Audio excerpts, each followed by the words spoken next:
Hello all, welcome to Study Smart IAS PCS. This is third part of our CSAT series of Easy Picks. ठीक है, यहाँ से हम लोग almost मान के चलो 4 से 6 नंबर उठाने वाले हैं इस टॉपिक से जो आज का है साइलॉजिज्म से। ठीक है, ये बहुत ही इजी टॉपिक होता है। अगर आप ये इसके क्वेश्चन आप गलत कर रहे हो या फिर इसको छोड़ के आ रहे हो, है ना, तो फिर यही रीज़न है आपका सीसैट नहीं निकल रहा है। ठीक है, बहुत ही ज़्यादा इजी क्वेश्चन होते हैं। चलो समझते हैं। आज हम लोग इसके अच्छे अच्छे क्वेश्चन भी करेंगे। ये सारे PYQ हैं। ठीक है, तो उससे समझने से पहले इसका हम लोग थोड़ा बेसिक समझते हैं, है ना, साइलॉजिज्म का थोड़ा बेसिक समझते हैं। बेसिक में क्या है, सिर्फ 3 चीज़ें हैं। इन 3 चीज़ों को आपने अच्छे समझ लिया, यही तीनों में से क्वेश्चन बनते हैं। ओके, इसको समझ लिया तो फिर सारे क्वेश्चन हो जाने हैं। देखो, एक-एक करके हम लोग समझते हैं। पहली स्टेटमेंट इस टाइप का कुछ दे रखा होता है, ऑल ए इज़ बी, है ना? अब यहाँ पे ए और बी की जगह ये वेरिएबल है, कुछ भी हो सकता है ना? कुछ भी मतलब कुछ भी। ए की जगह आप पेन भी रख सकते हो, बी की जगह पीकॉक रख सकते हो, है ना? ए की जगह बॉय रख सकते हो, बी की जगह गर्ल रख सकते हो, है ना? ए की जगह आप कुछ भी रख सकते हो, पेपर रख सकते हो, यहाँ पे वाटर रख सकते हो, कुछ भी मतलब एनीथिंग ए टू ज़ेड कुछ भी आप रख सकते हो ए और बी की जगह, है ना? उससे कोई भी फ़र्क नहीं पड़ने वाला है। जो कॉन्सेप्ट समझ रहे हैं वो सिर्फ़ समझो यहाँ पे, ठीक है? देखो ऑल ए इज़ बी, अगर इसको हम लोग सिंपल अगर इंग्लिश समझें तो इसका मतलब क्या है? इसका मतलब ये बोलना चाह रहा है कि जितने भी ए हैं, वो बी हैं, है ना? यही तो बोलना चाह रहा है कि ऑल ए इज़ बी, मतलब जितने भी ए हैं, वो सारे बी हैं। तो अगर इसको हम लोग वेन डायग्राम से अगर बनाने की कोशिश करें, है ना? जैसे ऐसे सर्कल हम लोग बनाते हैं ना इस तरह से, तो इसको हम लोग वेन डायग्राम बोलते हैं, ओके? तो उसी से हम लोग अगर बनाने की कोशिश करें तो ये कुछ ऐसा बनेगा। देखो इसमें ये जो ये वाला सर्कल है, ये हो गया आपका ए, है ना? अब यहाँ पे ए कुछ भी हो सकता है, वो चीज़ हमने क्लैरिफाई कर दी है। अब समझ लो ये वाला जो सर्कल है वो ए है और बोल क्या रहा है कि सारे ए बी हैं, है ना? तो मतलब ये पूरा सर्कल बी भी होगा, तो इसके बाहर हमने बी बना दिया, ठीक है? तो अब देखो इस सर्कल में दिख रहा है जी जितने भी ए हैं इतना पार्ट, ये सारा बी भी है क्योंकि बी बड़ा वाला सर्कल है ना? तो ये हमारी जस्टिफाई हो गई इस डायग्राम से, ओके? तो समझ में भी आ गया हमको ऑल ए बी का मतलब क्या है और इसको हमने ये बनाया कैसे ये भी समझ में आ गया, ओके? अब हमको बस यही याद रखना है कि जहाँ पे भी हमको ऑल एज़ बी दिख जाएगा, तो वहाँ पे हम ऐसा कुछ डायग्राम बनाने वाले हैं, ठीक है?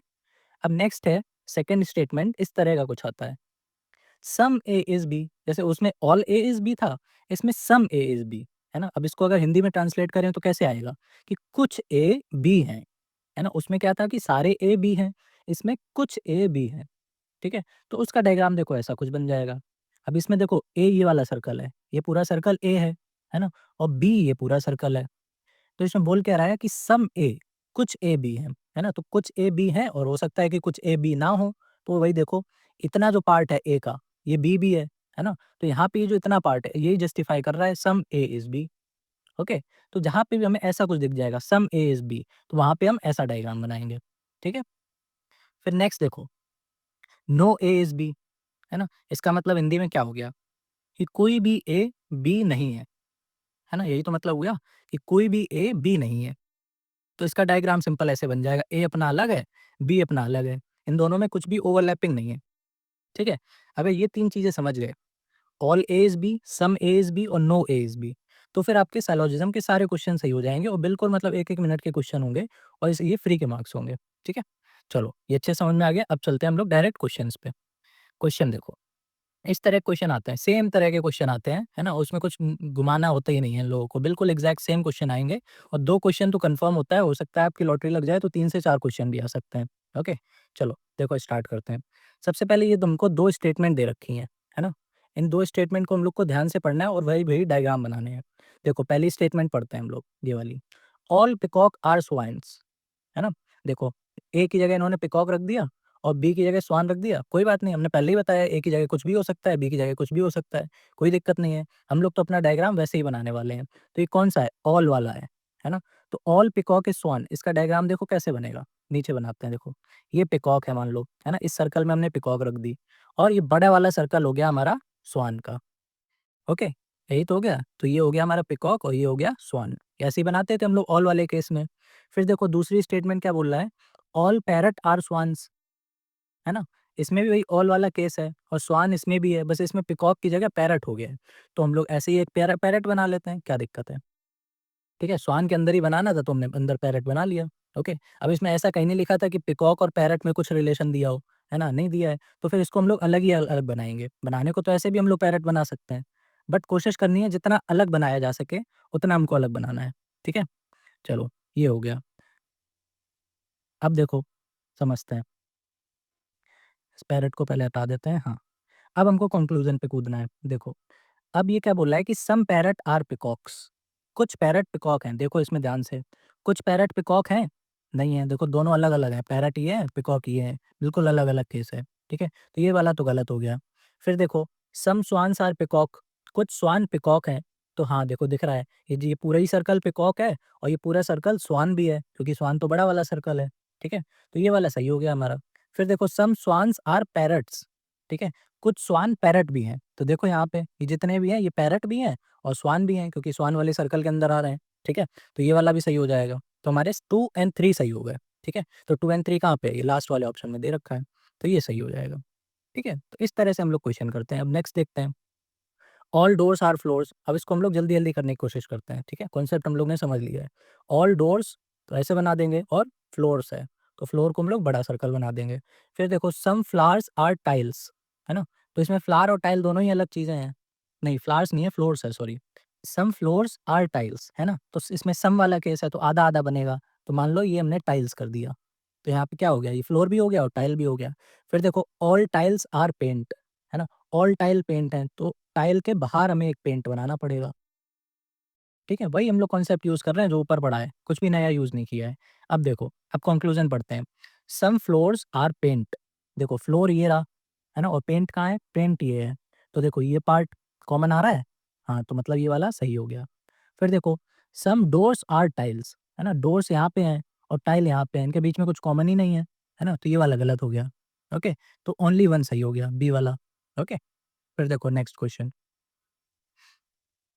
इसमें देखो क्या बोल रहा है, all beds are sofa set, है ना? तो ये बेड हो गया और ये सोफा सेट हो गया, सोफा सेट ऐसे ऐसे लिख देते हैं। सम सोफा सेट आर मैट्रेस, है ना? तो ये बड़ा वाला सोफा सेट है और ये हमने कर दिया मैट्रेस। अब देखो सम सोफा सेट्स आर बेड्स, है ना? तो ये बेड अलग है और सोफा सेट पूरा मतलब पूरा ही है बेड, है ना? तो ये तो सही हो गया। फिर देखो सम मैट्रेस आर सोफा सेट, तो हाँ देखो सम मैट्रेस आर सोफा सेट, ये ओवरलैपिंग है ना? दोनों सही हो गए, ठीक है? Both conclusion 1 and 2 will follow. अभी 2 क्वेश्चन और हैं, है ना? है तो 4 बिल्कुल सेम ही है। देखो करते हैं, इसको भी कर ही लेते हैं। देखो सम एडवोकेट्स आर डॉक्टर्स, एडवोकेट और सम है तो आधा-आधा होगा, ओके? तो यहाँ पे हो जाएगा, 1 सेकंड, ये हो गया आपका, क्या है? डॉक्टर है, डॉक्टर हो गया। फिर सम डॉक्टर्स आर प्लेयर्स, है ना? तो इसके बाद डॉक्टर के साथ भी कुछ प्लेयर लगा दो, है ना? तो ऐसे करना है। इसमें हम लोग ऐसे भी कर सकते हैं कि मतलब पीछे की साइड कर दो, जैसे डॉक्टर और प्लेयर को कॉमन हमें करना है, तो करने को तो ऐसे भी कर सकते हैं, लेकिन हमें कोशिश करना है कि ओवरलैपिंग कम से कम हो, ठीक है? तो हमने यहाँ पे कर दिया प्लेयर, ओके? फिर ऑल प्लेयर्स आर इंजीनियर्स, तो ये जितने भी प्लेयर्स हैं वो इंजीनियर्स हैं, तो प्लेयर्स के बाहर से बनेगा इंजीनियर वाला, कि सारे प्लेयर उसके अंदर आ जाएँ, क्योंकि ऑल वाला केस है, ओके? अब ये डायग्राम हमारा बन गया। अब देखो सम प्लेयर्स आर डॉक्टर्स, तो प्लेयर यहाँ पे हैं, डॉक्टर यहाँ पे हैं, दोनों में ओवरलैपिंग है, ठीक है? तो फिर ये सही हो गया। फिर देखो सम इंजीनियर्स आर एडवोकेट्स, एडवोकेट ये हैं और इंजीनियर ये हैं, ठीक है? ओवरलैपिंग है? नहीं है, तो गलत हो गया। फिर all advocates are engineers, advocate ये हैं और इंजीनियर ये हैं, है ना? तो इनमें भी ओवरलैपिंग ही नहीं है, ऑल तो छोड़ ही दो, सम भी नहीं है, ठीक है? तो ये भी गलत हो गया। फिर देखो वैसे तो आंसर यहीं से आ जाएगा, जब 2, 3 गलत हो गए, तो 2 यहाँ पे है, 3 यहाँ पे है, 2 यहाँ पे है, ठीक है? तो ये बी वाला ही बचा, ओके? 4th वाला भी सही होना चाहिए इनके हिसाब से, अगर बी है। तो देख लेते हैं, सम इंजीनियर्स आर डॉक्टर, तो देखो इंजीनियर ये है और डॉक्टर ये है, ओवरलैपिंग हो रही है, ठीक है? तो ऐसे हम लोग करते हैं। नेक्स्ट देखते हैं, ये वाला देख लेते हैं। ऑल बुक्स आर पेन्स, ठीक है? Books, pen, okay? All pens are eraser, तो पेन के भी बाहर बनेगा इरेज़र, है ना? क्योंकि सारी पेन इरेज़र हैं। फिर देखो ऑल इरेज़र आर फाइल्स, अब इरेज़र के भी बाहर एक सर्कल बनेगा, क्योंकि ये भी क्या है? फाइल है, ये ऐसे बनेगा। अब देखो कंक्लूज़न देखते हैं। All pens are files, pen कहाँ है? पेन ये है ना? और फाइल कहाँ है? ये पूरा बड़ा, तो हाँ, सही है ये वाला, है ना? क्योंकि ऑल आ रहा है, पूरे को इनसर्कल कर रहा है। फिर देखो ऑल पेन्स आर बुक्स, है ना? जितने भी पेन है वो बुक्स हैं, तो ये वाला गलत हो गया। देखो पेन तो ये है, बुक सिर्फ़ इतनी है। अगर मान लो यहाँ पे कोई पेन है, तो ये बुक तो नहीं है लेकिन पेन है, ठीक है? तो ये वाला गलत हो जाएगा। इसका अगर उल्टा लिखा होता कि ऑल बुक्स आर पेन, तो सही हो जाता, ओके? फिर देखो all files are books, file कहाँ है? फाइल तो सबसे बड़ा है और बुक सिर्फ़ इतना ही है, ओके? तो ये भी गलत हो गया। फिर देखो ऑल फाइल्स आर पेन्स, तो फाइल ये है, पेन ये है, नहीं ये भी गलत हो गया। तो क्या बचा? सिर्फ 1 ही हमारा सही हो पाया। ओके, तो बी वाला सही हो जाएगा। नेक्स्ट देखते हैं। हाँ, ये रहा क्वेश्चन। देखो, स्टेटमेंट क्या बोल रहा है? No soap is a dessert, है ना? तो नो वाला केस है तो अलग-अलग बनेगा। तो सोप मान लेते हैं ये है और डेज़र्ट ये है। ओके? फिर देखो ऑल डेज़र्ट्स आर कप्स, तो डेज़र्ट ये है, इसके बाहर हमें कप बनाना पड़ेगा। ओके? अब देख लेते हैं conclusion. No dessert is a soap, तो डेज़र्ट ये है, सोप ये है, तो सही है। ठीक है? फिर देखो some cups are desserts, some cups are desserts, हाँ, सही बात है, क्योंकि ओवरलैपिंग हो रही है। फिर देखो सम डेज़र्ट्स आर सोप्स, सोप ये है, डेज़र्ट ये है, गलत हो गया। ओके? फिर देखो all cups are desserts, all cups are dessert, नहीं, यहाँ पे मान लो कोई कप होगा तो वो डेज़र्ट है, नहीं है, ठीक है? तो ये भी गलत हो गया। तो हमारा क्या सही हुआ? सिर्फ ये 2 वाला सही हुआ हमारा, some cups are dessert. No dessert is a soap, ये गलत था। No dessert is a soap, ये भी तो सही था, है ना? तो 1 एंड 2 वाला हो जाएगा, सी वाला। फिर देखो ये वाला क्वेश्चन देखते हैं। All combs are scale, comb ये है, स्केल ये है। सम राउटर्स आर कॉम्ब्स, है ना? सम राउटर्स आर कॉम्ब, तो मतलब कॉम्ब के साथ कुछ ओवरलैपिंग होगी। तो मान लेते हैं ऐसे होगा राउटर, ओके? फिर देखो ऑल ग्लव्स आर राउटर्स, है ना? मतलब ग्लव्स आर राउटर्स, तो राउटर्स के अंदर ग्लव्स होगा, है ना? तो राउटर ये है, तो इसके अंदर हम लोग बना देते हैं, चलो छोटा-सा, ये रहा 1 सेकंड, ये हो गया हमारा ग्लव्स, ओके? इसको सी से दूरी रखो, ठीक है? मान लो कि सी से ओवरलैपिंग नहीं है।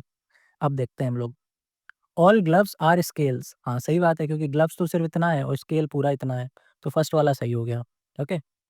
तो फर्स्ट वाला सही हो गया, तो ए और बी तो वैसे ही हट गया।